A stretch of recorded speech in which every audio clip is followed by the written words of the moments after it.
What is up, Star Wars fans? This is Darth Watts, and in this video we are going to be talking about the 2028 Star Wars movie and why Dave Filoni's Star Wars movie will likely be the top pick for Lucasfilm to release in 2028. And the reason why I say that over the new Jedi Order Star Wars movie, the Rey movie, which some people are saying out there, and the reason why I say that is because the Dave Filoni Star Wars movie will likely be more of a success than the new Jedi Order Star Wars movie during that time.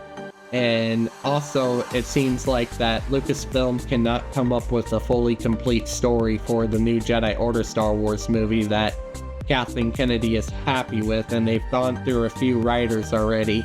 So it looks like that this movie is going to be set aside for a very long time with the Charmin Obey-Chinoy Star Wars movie, and it might not even happen at all. It might get canceled, and it probably get recycled, and they might end up going for the Hunt for Ben Solo movie if they ever decide to do that. And I think the Hunt for Ben Solo movie sounds like a better idea. Even that movie would be a better idea than the Charmin Obey-Chinoy new Jedi Order Star Wars movie. But it looks like with Dave Filoni's Star Wars movie, it's most likely going to be the top pick for Disney and Lucasfilm. And Dave Filoni's Star Wars movie is going to be titled Heir to the Empire, is what I'm predicting. And the reason why I'm saying that is because we had Thrawn's return as Heir to the Empire in Ahsoka Season 1. Dave Filoni said that Ahsoka Season 2 needs to happen before a Star Wars movie.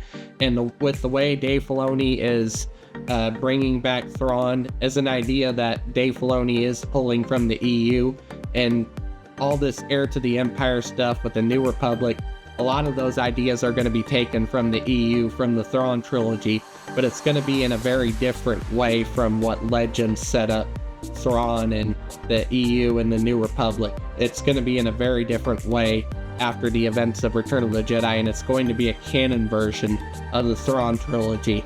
And there's going to be probably 2 other Star Wars films if Dave Filoni ends up deciding to do it, which I think he will.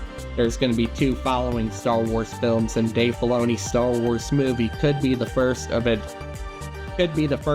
actual Mandoverse trilogy that ties into all of the Mandoverse, and it's Heir to the Empire, Dark Forces Rising, The Last Command. It'll be a new Thrawn trilogy, but in a very different, it's going to be very different from what Legends had for the Thrawn trilogy, and it's going to be the canon version of the Thrawn trilogy, and it'll be told on screen.